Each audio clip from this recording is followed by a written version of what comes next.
BRS పార్టీకి సంబంధించిన working president కానీ వాళ్ళ నాయకులు మాట్లాడింది, అదేవిధంగా ఇరిగేషన్ మినిస్టర్ ఉత్తమ్ కుమార్ రెడ్డి మాట్లాడింది.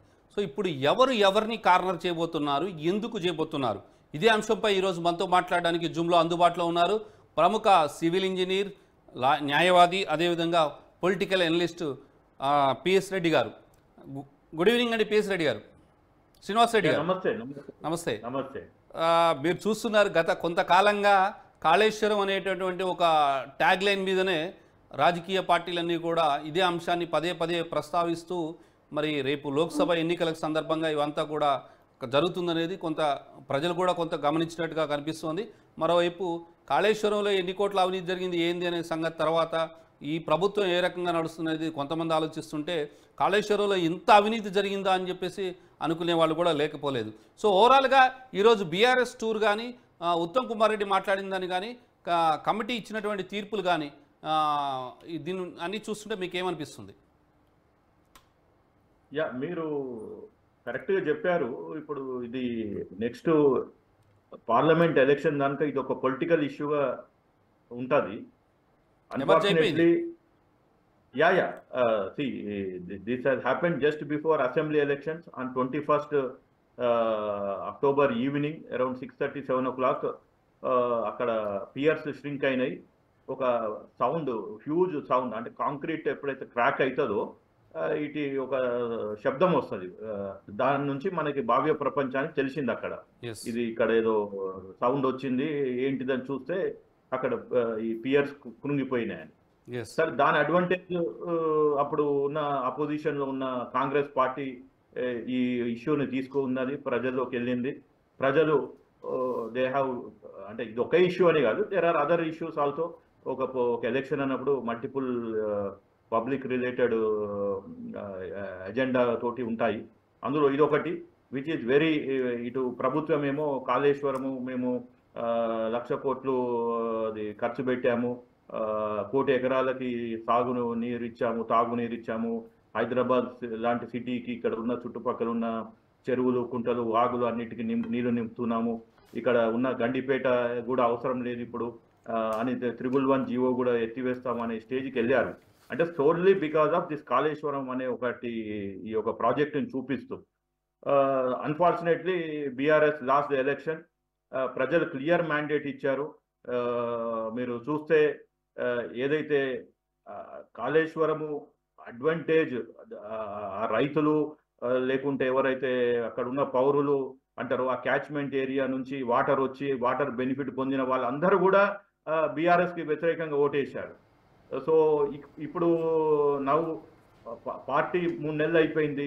సరే, డిసెంబరు అయిపోయింది, జనవరి అయిపోయింది, ఫిబ్రవరి.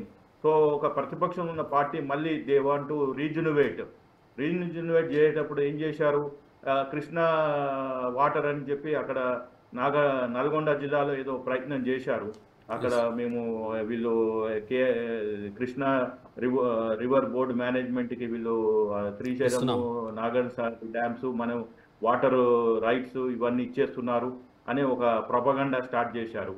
అదే రోజు ఇక్కడ వీళ్ళు మేడిగడ్డ దగ్గరికి వెళ్ళారు. ఇది మన గవర్నమెంట్ ఆఫీషియల్ ఎమ్మెల్యేస్ ప్రభుత్వం ఒక పిలుపు ఇచ్చింది, మీరు రండి చూపిద్దామని. సో నెల రోజులు అయింది ఇప్పుడు దగ్గర. ఇప్పుడు opposition has given a call today that వాళ్ళ అంటే ఇది ప్రభుత్వము కాదు, వాళ్ళ పార్టీ ఒక ఎజెండా, అది యాక్టివిటీ, పార్టీ యాక్టివిటీ. సో ఇవాళ చూస్తే మీరు క్లియర్గా వాళ్ళు అడిగేది ఏంటిదంటే ఆ రోజు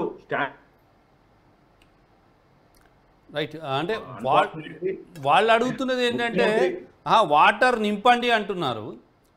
వాటర్ నింపి రైతులకు ప్రయోజనం చేయండి, అయ్యో చిన్న చిన్న కొర్రీలు ఉన్నాయి వాటిని రిపేర్ చేయడానికి ఇబ్బంది ఏంటి, ఒకవేళ ఎవరైనా బాధ్యులు ఉంటే వాళ్ళ మీద చర్యలు తీసుకోండి, ఎందుకు రైతుల్ని చేస్తున్నారు, రిపేర్ చేయకుండా ఉంటే వర్షాకాలంలో వర్షం వస్తే బ్యారేజ్ కొట్టుకోవాలని చూస్తున్నారా అని చెప్పేసి కేటీఆర్ అంటున్నారు. దీన్ని ఏ విధంగా చూడొచ్చు రెడ్డి గారు? అదే చెప్తున్నానండి. ఆ రోజు అధికారంలో ఉన్నప్పుడేమో బాధ్యత రహితంగా బిహేవ్ చేశారు. ఎప్పుడైతే ప్రతిపక్షాలు వెళ్తాము, మాలాంటి ఇంజనీర్స్ వెళ్తాము అంటేనేమో బ్యారికేడింగ్ చేసి అక్కడ అది ఒక ఇండియా పాకిస్తాన్ బార్డర్ మాదిగా ఎవరు వెళ్ళటానికి లేదు అన్నట్టు చెప్పారు, ఒక వార్ జోన్ మాదిగా. సరే అప్పుడు ఎలక్షన్ అప్పుడు మెయిన్ నేషనల్ పార్టీస్ అప్పుడు రాహుల్ గాంధీ గారు వెళ్తాము అంటే ఏదో ఇచ్చారు.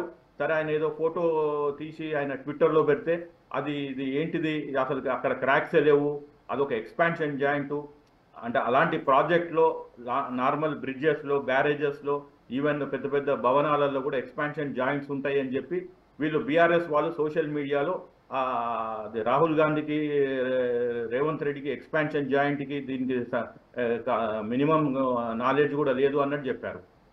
ఇవాళ డౌన్ ద లైన్ 3 months వచ్చినాక వాళ్ళే ఒప్పుకుంటున్నారు ఏమని, ఎస్ డ్యామేజ్ జరిగింది, మీరు దాన్ని రెక్టిఫై చేయండి, నీళ్లు నింపండి రైతులకని. అంటే ఆ రోజు ఎందుకు మీరు 21 ఎలక్షన్ జరుగుతుంది, ఎలక్షన్ ఈజ్ డిఫరెంట్, బట్ మీరు మళ్ళీ నవంబర్ ఉన్నది మొత్తం అంటే అదొక 10 రోజులు, ఇదొక 30 రోజులు 40 రోజులు మీరు అధికారం ఉన్నప్పుడు మీ దగ్గరనే ఉన్నది. ఎల్ఎన్టీ వాళ్ళు వచ్చి ఆ రోజు స్టేట్మెంట్ ఏం చెప్పారు, ఎస్ మేము నిలబడి చేపిస్తాము, రిపేర్ చేపిస్తామని చెప్పారు అక్కడ ఆ రోజు వచ్చిన వాళ్ళ జనరల్ మేనేజర్.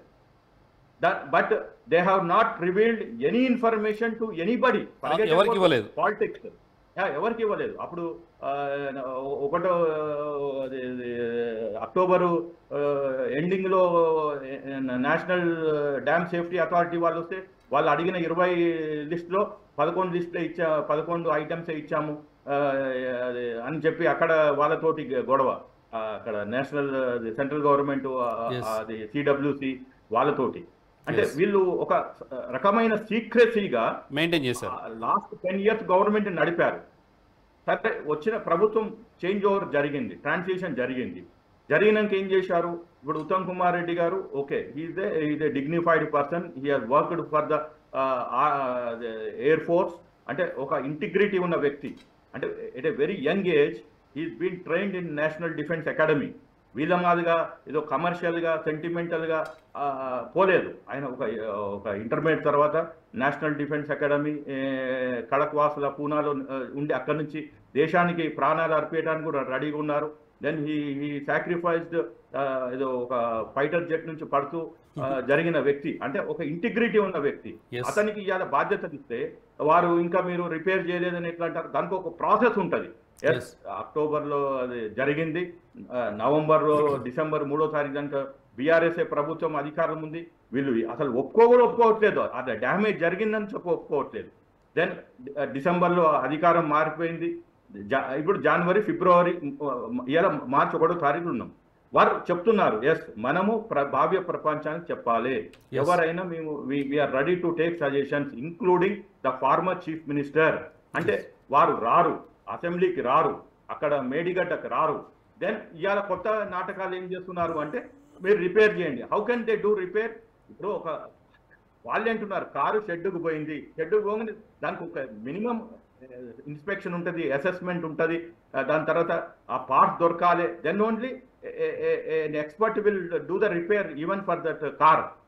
అలాంటిది ఇంత పెద్ద మెగా ప్రాజెక్టు, దాంట్లో అసలు ఫౌండేషన్స్ ఏమైంది? ఇప్పుడు ఎల్ఎన్టీ వాళ్ళని పిలిచి మాట్లాడితే వాళ్ళు ఏమంటున్నారు, వాళ్ళు కూడా యూటర్న్ తీసుకున్నారు. అంత పెద్ద అంటే వాస్తవానికి ప్రాజెక్టు నిర్మాణ సమయంలో అప్పటి ప్రభుత్వం చెప్పింది దీని బాధ్యత అంతా కూడా ఎల్ఎన్టీ చూసుకుంటే దీని రిపేర్లన్నీ కూడా చెప్పింది. అది అనేక సందర్భాల్లో అనేక మీటింగుల్లో కూడా గత ప్రభుత్వంలో ఉన్నటువంటి నాయకులు చెప్పడం కూడా జరిగింది. మనం అనేక సందర్భాల్లో కూడా చూసాం కదా. ఇప్పుడు అదే అయిందండి, ఇప్పుడు పొలిటికల్ స్టేట్మెంట్స్ ఇస్తున్నారు. ఏది ఇరిగేషన్ డిపార్ట్మెంట్ వాళ్ళు, ఇంజనీర్స్ అదే చెప్తున్నారు, ఎల్ఎన్టీ వాళ్ళు అదే ఒప్పుకున్నారు in front of the media, మేము ఎంత ఖర్చు అయినా మేము చేస్తామని. సడన్ గా every one has taken you turn after the government has change. అప్పుడున్న బీఆర్ఎస్ నుంచి కాంగ్రెస్ రాగానే every one has taken you turn. ఈ లోపల ఫైల్స్ మిస్ అయ్యాయి అంటున్నారు. దెన్ వాళ్ళు ఏం చేశారు, ఒక ఇన్వెస్టిగేషన్ స్టార్ట్ చేశారు. విజిలెన్స్ అండ్ ఎన్ఫోర్స్మెంట్ డైరెక్టరేట్ తోటి స్టార్ట్ చేసి అన్ని దగ్గర పోయి వాళ్ళ ఆఫీసులలో ఇళ్లలో చూసి ఆ ఫైల్స్ ఉన్నాయా లేదంటే ఇప్పుడు వాళ్ళకు ఒక రిపోర్ట్ ఇచ్చారు, కొన్ని ఫైల్స్ మిస్ అయ్యాయి. ఇప్పుడు అసలు డిఫెక్టివ్ ఇక్కడ ఉత్తమ్ కుమార్ రెడ్డి ఒక విషయం చెప్తున్నారు శ్రీనివాస్ రెడ్డి గారు, విజిలెన్స్ రిపోర్ట్ అయితే అందింది, ఇంకా క్రిమినల్ చర్యలు అయితే తీసుకుంటాము, ఇంకొకటి మేడిగడ్డకు సంబంధించిన రిపోర్ట్ ఇంకొక 4 రోజుల్లో వస్తుంది, రిపేర్ చేసి రైతులకు అందిస్తామని చెప్పేసి ఇప్పుడున్న ప్రభుత్వం చెప్తుంది. సో పాసిబిలిటీస్ ఏంటనేది మేడిగడ్డ మీద ఉన్న రిపోర్ట్ వస్తే కానీ తెలియదు. Yes now exactly correct. ఇప్పుడు మీరు చూడండి, ఎల్ఎన్టీ వాళ్ళు వచ్చినాక వాళ్ళు ఏమన్నారు, మనకు ఫర్దర్ ఇన్స్పెక్షన్ ఈవెన్ ఆ రోజు నవంబర్ రిపోర్టు నవంబర్ 1వ తారీఖు నాడు ఇచ్చిన రిపోర్ట్ కూడా డ్యామ్ సేఫ్టీ అథారిటీ వాళ్ళు, నేషనల్ డ్యామ్ సేఫ్టీ అథారిటీ వాళ్ళు కూడా ఏమన్నారు అంటే, మేము ఓన్లీ విజువల్ ఇన్స్పెక్షన్ చేశాము, టెస్టులు చేయాలి, టెస్టులు చేయాలంటే అక్కడ వాటర్ రిమూవ్ చేయాలి, వాటర్ రిమూవ్ చేయాలంటే పైనుంచి వరద వస్తుంది, ఎందుకంటే అక్కడ పైన ఉన్న 2 బ్యారేజీలు కూడా ఇదే ప్రాబ్లం ఉంది కాబట్టి అక్కడ నీళ్లు వదులుతున్నారు. సో ఒక కాఫర్ డ్యామ్ కట్టాలి. ఇప్పుడు కాఫర్ డ్యామ్ కట్టారు, కట్టినాక ఏమైంది అంటే అక్కడ ఉన్న మినిమం ఏదైతే బేర్ మినిమం స్టోరేజ్ ఉందో, బికాజ్ అక్కడ కూడా ఈ బుడగలు వస్తున్నాయి, సీపేజ్ జరుగుతుంది అని చెప్పి అక్కడ ఉన్న పైన ఉన్న అప్ స్ట్రీమ్ బ్యారేజెస్ నుంచి వాటర్ వదిలేవారికి ఇప్పుడు మళ్ళీ కాఫర్ డ్యామ్లోకి వాటర్ వచ్చేసింది. సో ఇలాంటి టెక్నికల్ ఇష్యూస్ ని మనము కానీ ప్రజలకి మీరంటే ఒక సివిల్ ఇంజనీరు, న్యాయవాది, పొలిటికల్ అనలిస్టు, కానీ సామాన్య ప్రజలకి అర్థమయ్యే విధంగా రాజకీయ నాయకులు ఎవరు కూడా చెప్పడం లేదు. సామాన్య ప్రజలకి ఏంది, అంత పెద్ద ప్రాజెక్టు కట్టారు, ఆ ప్రాజెక్టు ఎందుకు పనిచేయట్లేదు, దాంట్లో ఎందుకు వాటర్ స్టోరేజ్ చేయలేకపోతారు, కూలిపోతూ అంటే దానికి పర్రలు వచ్చినాయి 3 పిల్లర్లే కదా, మిగతా వాటిలో ఉన్నాయి కదా అనేది కొంత ఒక కన్ఫ్యూజన్ అయితే ఉన్నది. దీంట్లో వాస్తవం ఏంటంటారు? ఇప్పుడు ఒకటండి, ఇది ఇంజనీరింగ్ సబ్జెక్ట్ మీరు అన్నట్టు, దీంట్లో టెక్నికల్ గా సివిల్ ఇంజనీరింగ్ సబ్జెక్ట్ ఇది. అందులో కూడా మళ్ళీ maintenance, repair and life extension of this structure చేయాలి.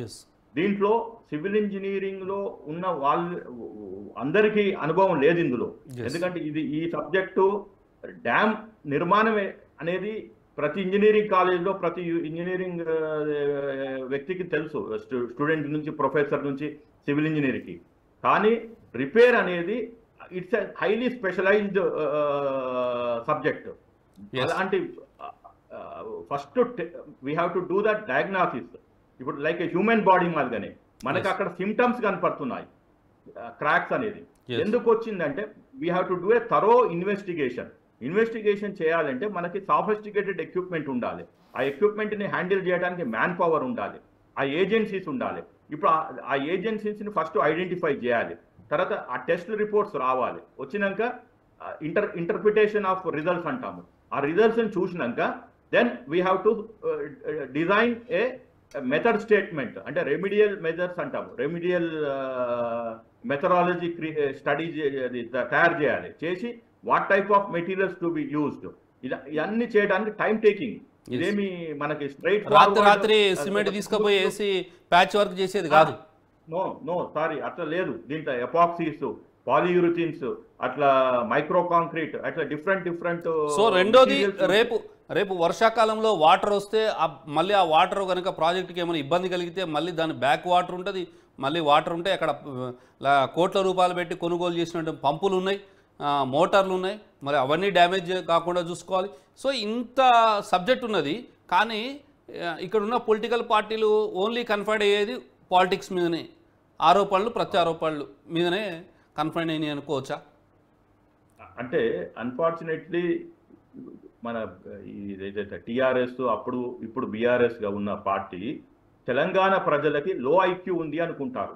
వాళ్ళు ఫస్ట్ వాళ్ళ ప్రిజంప్షన్ అండ్ అజంప్షన్ ఆ పార్టీ ఫ్లోట్ చేసినప్పుడే వాళ్ళు అనుకున్నది ఏంటి అంటే తెలంగాణలో చదువు లేదు, చదువుకున్న వాళ్ళకి పెద్దగా నాలెడ్జ్ లేదు, వాళ్ళకు లో ఐక్యూ, మనం ఒక సెంటిమెంట్ తోటి ఒక ఉద్యమాన్ని లేపాలి అని తీసుకొచ్చారు. అట్లా 2001 నుంచి 2014 మటుకి అలా చేశారు. 2014 నుంచి ఇప్పుడు 23 దానికి ఏంది అంటే మేమే తెలంగాణకి వాచ్ డాగ్స్ అని, లేకుంటే ఇంతకుముందు గత పాలకులు ఇట్లా చేశారు కాబట్టి మనం పునర్నిర్మాణం అంటారు, లేకుంటే బంగారు తెలంగాణ అంటారు. అట్లా డిఫరెంట్ స్లోగనీరింగ్ తోటి వాళ్ళు they are able to overcome. ఇప్పుడు అర్థమైంది ఏంటిదంటే, సరే మనం ఉద్యమ పార్టీ అన్నాము, అది జరగలేదు. ఇప్పుడు ఎవరి మీద కొట్లాడతాము? సరే ఇంతకుముందు కంటే రాజశేఖర రెడ్డి గారి మీద కొట్లాడినరు, లేకుంటే రోషయ్య గారి మీద కొట్లాడినరు, కిరణ్ కుమార్ రెడ్డి గారి మీద కొట్లాడినరు. అంటే పార్టీ పెట్టినప్పుడు ఉమ్మడి రాష్ట్రంలో ఉన్న 3-4 ముఖ్యమంత్రులు ఇంక్లూడింగ్ చంద్రబాబు నాయుడు వీళ్ళందరితో చూస్తే కూడా they are all from Andhra. ఈ రోజు 2023 నుంచి ఈ రోజు దానిక ఉన్నది ఎవరు తెలంగాణకి? Our own son of soil Revanth Reddy గారు ఉన్నారు. ఇప్పుడు వీళ్ళ మీద ఉద్యమం చేయడానికి లేదు. ఇంకా సరే ఏం చేస్తాము? పార్టీని కాపాడుకోవాలి. సో అది కావట్లేదు. ఇప్పుడు నిన్న చూశారు, నిన్న ఒక ఎంపీ జాయిన్ అయ్యాడు, ఇవాళ ఒక ఎంపీ జాయిన్ అయ్యాడు. అట్లా పార్టీ జారిపోతుంది. అలాంటప్పుడు ఏం చేయాలి అంటే, లేని ఒక సెంటిమెంట్ని, లేని ప్రేమని తెలంగాణ మీద ఈ వాటర్ అనే దాన్ని మళ్ళీ తీసుకొస్తున్నారు. అక్కడ కృష్ణా బేసిన్లో, ఇక్కడ గోదావరి బేసిన్లో. అంటే వీళ్ళు ఈ రోజు కూడా ఏమనుకుంటున్నారు అంటే, ఒక పీపుల్ మ్యాండేట్ని ఇటు వీళ్ళు ఆమోదిస్తలేరు, దాన్ని గౌరవిస్తలేరు. ఓవర్ అండ్ అబో ఇంకా ప్రజలు లో ఐక్యూ ఫెలోస్ మనం సెంటిమెంట్ లేపితే మన ఎమ్మటి వస్తారు అనే ఆ భావనలో ఉన్నారు. దిస్ ఈజ్ అన్ఫార్చునేట్లీ కేసీఆర్ ఒక ముందు తరమైన, తర్వాత కేటీఆర్ విదేశాలు చదువుకొని వచ్చిన వ్యక్తి, అతను కూడా సబ్ స్టాండర్డ్కి వచ్చేసిండు. ఐఎమ్ సారీ, అట్లీస్ట్ ఒక యూత్ ఐకాన్ గానో, ఒక ఐటీ మినిస్టర్ గానో కొంచెం కాస్తో కూస్తో ఇంగ్లీష్ మాట్లాడే వ్యక్తి ఇవాళ ప్యూర్ రాజకీయవేత్తగా, అంటే అప్పుడు అనేవాళ్ళు కదా మాది ఫక్త్ రాజకీయ పార్టీ అని, అతను ఇంకా ప్రొఫెషనలిజం వదిలేశాడు. ఇవాళ ఇంకా ప్రతిదీ నేను రాజకీయ కోణంలో చూస్తా అని చెప్తే అతనికి ఇప్పుడు ఎలాగో కేసీఆర్ గారి కంటే 70 ఏళ్ళు వచ్చినాయి. ఇంకా అతను is just a fading, this is common in anybody's life. Is a fading personality. But KTR అయితే రైజింగ్, అతని ఫ్యూచర్ ఉంది. కానీ this is not the way to do politics. You have to collaborate with government. Today actually he would have brought taken some engineers. సరే engineers వీళ్ళు ప్రజాప్రతినిధులు తీసుకుపోయి ఏం చేస్తారండి? వాళ్ళంటే ప్రభుత్వంలో ఉన్నారు, సరే వాళ్ళు అసెంబ్లీకి వచ్చి డిస్కస్ చేస్తాం అనుకున్నారు. అది ఒక గవర్నెన్స్ బాధ్యత. అపోజిషన్ వాళ్ళు ఏం చేయాలి? మేము కోఆపరేట్ చేస్తాము, ఎస్ మనకు రైతుల మీద ప్రేమ ఉంటే మా దగ్గర ఇంజనీర్స్ ఉన్నారు, మా దగ్గర చదువుకున్న వాళ్ళు ఉన్నారు, లేకుంటే మా పార్టీకి అనుసంధానంగా ఉన్న వాళ్ళు ఉన్నారు, వాళ్ళు వస్తామంటున్నారు, ప్రభుత్వంతో కలిసి పనిచేస్తామంటున్నారు, we will come out with a solution in the interest of farmers అని చెప్పాలి. కానీ చేసింది వాళ్ళు మిస్టేక్. ఓవర్ అండ్ అబో ఇప్పుడు మళ్ళీ ప్రభుత్వాన్ని బ్లేమ్ చేస్తున్నారు. అంటే ఇది ఇది ఇది ఏమంటారు అంటే, ఇది దొంగనే మళ్ళీ దిస్ ఇస్ అంటే ఏమనుకుంటున్నారు వాళ్ళు? ప్రజలకు తెలియలేదు అనుకుంటున్నారా? ఇవాళ ఆ రోజులు పోయినాయండి. తెలంగాణలో ఎవ్రీ వన్ ఈజ్ ఇంటలెక్చువల్. వాళ్ళకి ఆలోచన ఉన్నది ఎవరు ఏంటిది అనేది. అందుకనే మేము 100 సీట్లు తగ్గము అంటే 39కి పరిమితం చేశారు. రైట్. ఈ రోజు వాళ్ళు చేయవలసింది రాజకీయం కాదు. They are not right. మీరు ఇందాక అన్నారు తెలంగాణ, శ్రీనివాస్ రెడ్డి గారు మీరు ఇందాక అన్నారు తెలంగాణ ప్రజలు చాలా తెలియగలరు, విజ్ఞానులు, చాలా ఆలోచన పరులు అని చెప్పేసి అంటున్నారు. అంటే తెలంగాణ ఉద్యమం స్టార్ట్ అయిన కాడి నుంచి కూడా 14 ఏళ్ళు కూడా తెలంగాణ ప్రజలు చైతన్యం కలిగించినటువంటి పార్టీ బీఆర్ఎస్ పార్టీ, అప్పటి టీఆర్ఎస్ పార్టీ. ఆ చైతన్యంతోనే ప్రజలు ఇంకా ఎక్కువగా ఆలోచించడం వల్ల ఇప్పుడు మేడిగడ్డ లేకపోతే మనం అనుకుంటున్న కాళేశ్వరం ప్రాజెక్టు మొత్తాన్ని కూడా క్షుణ్ణంగా పరిశీలిస్తున్నారు అనుకోవచ్చా? రేపు దీని ఇంపాక్ట్ లోక్సభ ఎన్నికల మీద ఉండే అవకాశం లేకపోలేదంటారా? ఇప్పుడు ఈ యొక్క ప్రాజెక్ట్ తోటి లోక్సభ ఎలక్షన్స్ కి ఏమి ఉండదండి. ఎందుకంటే దిస్ ఇస్ కన్ఫైన్డ్ టు ఒక సబ్జెక్టు. అంటే ఒకటి శ్రీనివాస్ రెడ్డి గారు, ఇక్కడ మీరు ఇందాక అన్నట్టుగా రోజుకొక ఎంపీ జారిపోతున్నాడు బీఆర్ఎస్ పార్టీకి. సిట్టింగ్ ఎంపీలు వేరు, వెంకటేష్ నేత, రాములు, బీబీ పటేల్ ఇట్లా వెళ్ళిపోతున్నారు. రేపు కూడా ఇంకో 2-3 ఆన్ ది వేలో ఉన్నట్టుగా కొన్ని సోషల్ మీడియాలో అయితే వార్తలు వస్తున్నాయి. కానీ ఇక్కడ జరుగుతుంది ఏంటంటే, పార్టీని కాపాడుకోవాలంటే ఖచ్చితంగా ఏదో ఒక ఇష్యూ రైజ్ చేసుకోవాలి. మేము ఈ కొత్తగా వచ్చిన గవర్నమెంట్ కాబట్టి మేము కొన్ని రోజులు సపోర్ట్ చేస్తాం, వెయిట్ అండ్ వాచ్ అని చెప్పేసి అటు బీజేపీ ఇటు బీఆర్ఎస్ రెండు చెప్పినాయి. కానీ అంతవరకు ఆగే పరిస్థితి ప్రస్తుతం ఉన్న పరిస్థితుల్లో కనిపించడం లేదు. ఎందుకంటే ఎంపీలు ఒక్కొక్కరుగా చేరిపోతున్నారు, ఎమ్మెల్యేలు సిద్ధంగా ఉన్నారని చెప్పేసి ఒక మంత్రి కూడా చెప్పడం జరిగింది. సో 22 మంది ఎమ్మెల్యేలు మాకు టచ్లో ఉన్నారని ఒక అధికార పార్టీకి సంబంధించిన నేత చెప్తున్నారు. ఈ నేపథ్యంలో పార్టీని కాపాడుకోవాలంటే ఇప్పుడు ప్రస్తుతం ఉన్నట్టుగా ఒక రాజకీయ అంశంగా కాళేశ్వరాన్ని బీఆర్ఎస్ వాడుకుంటుంది అనుకోవచ్చా? ఇది wrong strategy. I'm as a political analyst నేను చెప్పేది ఏంటిదంటే, ఇప్పుడు ఎందుకు అంటే వాళ్ళు క్రెడిట్ తీసుకున్నారు, మేము రీడిజైన్ చేశాము అన్నారు. సరే ఎవరితోటి చేపించాము అంటే, అప్పుడు యావత్ ప్రపంచానికి చెప్పింది ఏంటిదంటే, ఇది మొత్తము కేసీఆర్ గారు ఇంజనీర్ కాకున్నా కానీ వారికి పూర్తిగా తెలంగాణలో మొత్తము జియోగ్రఫీ మీద, బాడీస్ మీద, టోపోగ్రఫీ మీద అనుభవం ఉంది అని చెప్పి ఒక ప్రొజెక్షన్ అయితే ఇచ్చారు. అది ప్రజలు నమ్మారు. అందుకని 2018లో కూడా అప్పుడున్న ఇది రీఇంజనీరింగ్ రాంగ్ అని చెప్పి ఎన్నో సదస్సులు పెట్టారు. బట్ అది ప్రజల్లోకి వెళ్ళలేదు అప్పుడు. ఎందుకు అంటే ఇంకా కేసీఆర్ గారు ఏదో మంచి చేస్తున్నారు, తెలంగాణకి is a watch dog and is a honest person, is integrity cannot be doubted అనేది అప్పుడు ఉన్నది.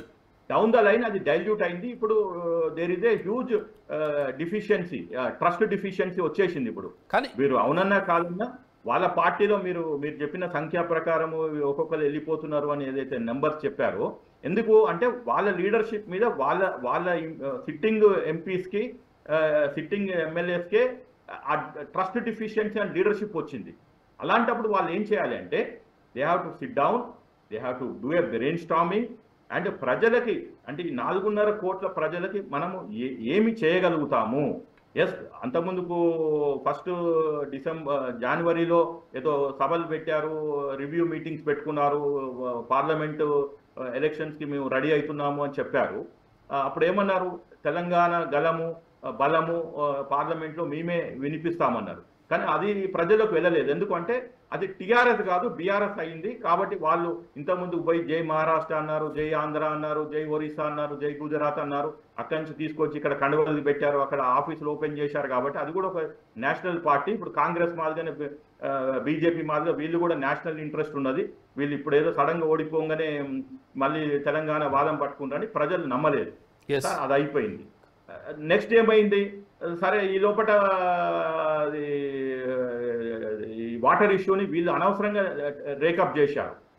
వాటరు ఏదైతే నిధులు నియామకాలని ఎక్కడైతే ఫెయిల్ అయ్యారో మళ్ళీ ఆ నీళ్ళనే సమస్యగా తీసుకొని నేను నల్గొండ నుంచి స్టార్ట్ చేస్తా అంటే అది అసలు రాంగ్ స్ట్రాటజీ అండి. నాకు తెలిసి కేసీఆర్ గారికి అంటే ప్రాబబుల్లీ బ్రెయిన్ షార్ప్గా పనిచేస్తలేదా, లేకుంటే అతనికి ఎవరన్నా రాంగ్ ఇన్నర్ కోటరీలో రాంగ్ గైడెన్స్ ఇస్తున్నారో తెలియదు. బట్ నల్గొండ జిల్లాలో అందరూ ఓడిపోయి ఒక సూర్యాపేట అతను కూడా ఏదో అతి కష్టం మీద గెలిచాడు. అది కూడా అదే పటేల్ రమేష్ రెడ్డి గారికి ఇస్తే గెలిచేవాళ్ళు. Somehow they have repeated the same. అక్కడ మాజీ మినిస్టరు మాజీ వారిని పెట్టేవారికి అది కూడా లాస్ట్ మినిట్ లో ఇచ్చేవారికి వీరు జగదీశ్వర్ రెడ్డి గారు గెలవగలిగారు. అలాంటి ప్లేస్ లో మీరు పోయి నేను ఉద్యమం చేస్తాను ప్రజలని అంటే బీఆర్ఎస్ అనుకుంటుందో ఆ రోజున కూడా మాకు ఒక్క ఎమ్మెల్యే కూడా ఒక్క ప్రజాప్రతినిధి కూడా లేరు. మళ్ళీ స్టార్ట్ ఎప్పుడైతే మళ్ళీ ఆ రోజున ఎట్లయితే స్టార్ట్ చేసామో మళ్ళీ ఇప్పుడు అదే స్టార్ట్ చేస్తామంటారు. ఆయన రేపటి నుంచి బీఆర్ఎస్ పార్టీ కార్యాలయానికి వస్తున్నారు, ఇక రివ్యూలు పెడతాను, సమీక్షలు పెడతారు అని చెప్పేసి కేటీఆర్ కూడా చెప్పడం జరిగింది. అయితే ఇక్కడ పోచారం చాలా సీనియర్ నేత అంటే అది రాంగ్ కాన్సెప్ట్. అప్పుడు చంద్రబాబు నాయుడు గారు చీఫ్ మినిస్టర్ ఉన్నారు, ఓకే.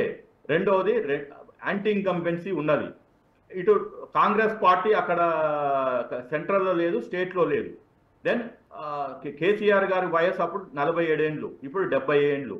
కాబట్టి మీరు ఇవన్నీ పరిగణనలు తీసుకోకుండా మేము ఇవాళ అధికారం కోల్పోయినాం కాబట్టి మేము మళ్ళీ we will go back to our 2001 అంటే 2001లో మీతో పాటు ఉన్న వాళ్ళు కూడా ఆ రోజు 30 ఏండ్లు ఉన్న యూనివర్సిటీ వాళ్ళు ఇలా 50 ఏండ్లు వచ్చినాయి. వాళ్ళకి భార్య పిల్లలు అయినారు, వాళ్ళ పిల్లలు ఇలా స్కూల్లో కాలేజీలకు పోతున్నారు. కాబట్టి ఇది రాంగ్ కాన్సెప్ట్. ఈ ప్రపంచంలో ఏ రీజనల్ పార్టీ కూడా మేము మళ్ళీ we will go back and start the same agitation ఏదో ఒక ఇష్యూ ఉన్నదండి. రామ్ మందిర్ తీసుకున్నది, ఇలా రామ్ మందిర్ ని మళ్ళీ మేము రోడ్ల మీదకి వస్తామని చెప్పలే. కాబట్టి వాళ్ళ యాజిటేషన్ అనేది వీళ్ళు మర్చిపోవాలి. వెన్ దే సెడ్ వీఆర్ ఫక్తు రాజకీయ పార్టీ అన్నప్పుడు మీరు రాజకీయం చేయండి. రైట్. ఇక్కడ శ్రీనివాసరెడ్డి గారు పోచారం మాజీ స్పీకరు పోచారం శ్రీనివాసరెడ్డి చాలా సీనియర్ పొలిటీషియను. ఆయన ఈ కాళేశ్వరం ప్రాజెక్టు విజిట్కి కూడా ఆయన కూడా వెళ్ళారు. సో ఇక్కడ ఆయన కొన్ని అంశాలు ప్రస్తావిస్తున్నారు. భీమా నెట్టంపాడు ఈ ప్రాజెక్టులు పూర్తి చేసి అప్పుడు వలసలు ఆప్ చేసామన్నారు. 86 పిల్లర్లో 3 పిల్లర్లు గుంగితే దేశవ్యాప్తంగా కూడా అనేక ప్రాజెక్టులో సాంకేతిక లోపాలు ఉంటాయి, సరిదిద్దుకోవాలని ఒక మాట అన్నారు. కాళేశ్వరంలో 196 స్కీములు ఉన్నాయి, 3 పిల్లర్లు కుంగితే భూతద్దంలో పెట్టి చూస్తున్నారు అంటున్నారు. కల్వకుర్తి ప్రాజెక్టు అసంపూర్తిగా ఉంటే ఎప్పుడైనా మేము బ్లేమ్ చేసినామా? కడియం ప్రాజెక్టు 2 సార్లు తెగింది, అలా అని చెప్పి మేము మేడిగడ్డ కుంగిందని తెగలేదు అనలే కదా, రాజకీయాల కోసం చేస్తున్నారు అని చెప్పేసి ఒక సీనియర్ పొలిటీషియన్గా ఉన్నటువంటి ఆయన అంటం జరిగింది. రేపు వర్షాకాలంలో సుందిళ్ళ, అన్నారం, ఎల్లంపల్లి, కొండపోచమ్మ, మల్లన్న సాగర్లో నీటిని నింపండి, వాటర్ నింపండి అని చెప్పేసి అని అంటున్నారు. సో దీనిపై మీరేమంటారు? ఇప్పుడు వారు అనుభవం ఉన్న పొలిటీషియన్ అండి. దాంట్లో వారి observations it's a political agriculture minister కూడా పనిచేసారు లాస్ట్. అగ్రికల్చర్ మినిస్టర్, బట్ ఇది irrigation subject. This is irrigation subject. And రెండోది ఏంటంటే the failure is a civil engineering structure. So better probably in that one there are couple of civil engineers are there. ఇప్పుడు మన మాజీ మంత్రులు ఎవరు Prashanth Reddy garu, he's a civil engineer. And Gangula Kamalakar garu, he's a civil engineer. మాజీ MLA ఆళ్ల Venkateswara Reddy also civil engineer. అలాంటి వాళ్ళు ఏమన్నా study చేసి కొంచెం చెప్తే ప్రజలకు ఏమన్నా ఉండేది. అదే చెప్తున్నాను, ఇక్కడ సీనియారిటీ ముఖ్యం కాదు. ఆ డొమైన్ సబ్జెక్ట్ నాలెడ్జ్ ఉండాలి. అండ్ ప్రజలు కూడా అది వాళ్ళు చెప్తే వింటారు. కానీ నేను is a good senior politician. 30-40 సంవత్సరాల నుంచి ఉన్నారు, టీడీపీలో ఉన్నారు, మళ్ళీ ఇప్పుడు టీఆర్ఎస్ లో 2010లో వచ్చారు, 10 నుంచి ఓటమి ఎదుగని. కానీ ఆయన ఒక కంపారిజన్ చేశారు శ్రీనివాస్ రెడ్డి గారు. కడియం ప్రాజెక్టు 2-3 సార్లు దిగింది, మేము మేడిగడ్డ కేవలం కుంగింది అని చెప్పేసి మేడిగడ్డకును కడియం ప్రాజెక్టుకి లింక్ పెట్టారు. దీన్ని ఏ విధంగా చూడొచ్చు? అదే అంటుందండి, అదే చెప్తున్నాను. వీళ్ళకి ఏమైతుందంటే కడియం ప్రాజెక్టు వేరు, ఇది మేడిగడ్డ ఈజ్ టోటలీ డిఫరెంట్. ఇక్కడనేమో ఫౌండేషన్స్ సింక్ అయ్యాయి, అక్కడనేమో కొన్ని క్రాక్స్ వచ్చాయి, గేట్స్ కొట్టుకపోయినాయి అని చెప్తున్నారు. అది లాంగ్ ప్రాజెక్ట్, పెద్ద చాలా కాలం కట్టి, అది ఓల్డ్ది.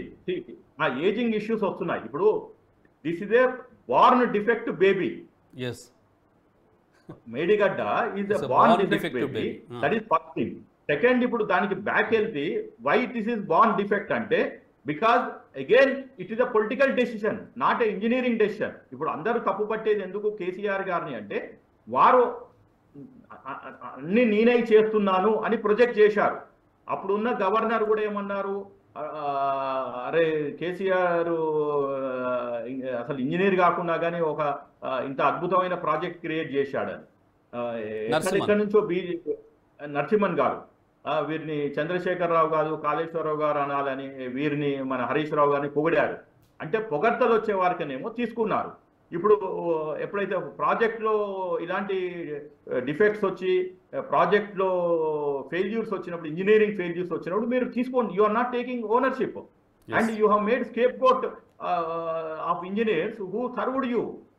అంటే ఇవాళ గవర్నమెంట్ పోయింది కాబట్టి వాళ్ళు బలిపశులైనరు. గవర్నమెంట్ కంటిన్యూ అయితే అది వేరే ఉండేది. అదే ఎల్ఎన్టీ వాళ్ళు, అదే ఇంజనీర్స్ ఏదో కిందో మీద పడి ఏదో ప్లాస్టరింగ్ చేసి ఏం చేసే వాళ్ళ భావ్య ప్రపంచానికి తెలవకపోయేది ఆడ. ఓకే. సో ఇవాళ ప్రజల్లో ఏమైంది అంటే వీళ్ళు చెప్పేవన్నీ అబద్ధాలు. అది పోచారం శ్రీనివాసరెడ్డి గారు కావచ్చు, కేటీఆర్ గారు కావచ్చు, ఎవరైనా irrespective of their seniority, if they are talking something out of the context or comparing this with another project which is అసలు అంటే ఎట్లా అంటే మనకి యాపిల్ టు యాపిల్ కంపారిజన్ చేయాలి. అట్లా చేయకుండా మీరు ఏదో చెప్తున్నారు అంటే it is a political statement. You do politics, fine, but not on a projects, not on engineering projects. Right. Patient, it is like a patient, it requires treatment. Right. ఇప్పుడున్న తెలంగాణలో ఉన్నటువంటి మీలాంటి ఇంజనీర్లంతా కూడా ఇదే ఆవేదన వ్యక్తం చేస్తున్నారు. గతంలో మేము చెప్పాము, వినలేదు. సో ఇప్పుడున్నది, సో ఇప్పుడున్న తెలంగాణ ప్రభుత్వం మీద ఉన్న కింగ్ కర్తవ్యం ఏంటి? ప్రాజెక్టులో నీళ్లు నింపాలా వద్దా? నీళ్లు నింపకపోతే రైతులకు అన్యాయం జరుగుతుంది అంటే కాళేశ్వరం రాకముందు రైతులకు నీళ్ళు అందలేదా అనే ప్రశ్న కూడా ఉత్పన్నమవుతుంది. దీనిపై ఏమంటారు? ఇప్పుడు ఒకటండి, మనము తొందరపడి అంటే చేస్తే చర్యలు ప్రాబ్లమేటిక్ అవుతాయి.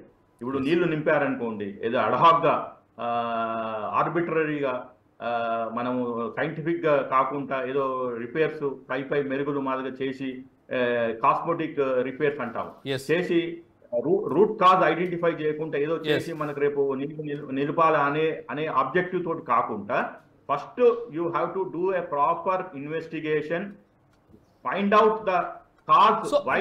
ఇక్కడ శ్రీనివాస్ రెడ్డి గారు, మీరు చూశారు, మీరు అన్ని ప్రాజెక్టుల మీద కూడా స్టడీ చేశారు. కాళేశ్వరం అనే ప్రాజెక్టు లేకుండా రైతులకు నీళ్లు అందే పరిస్థితి లేదా అనేది ఒక ప్రశ్న ఉత్పన్నమవుతుంది. దీనిపై ఏమంటారు?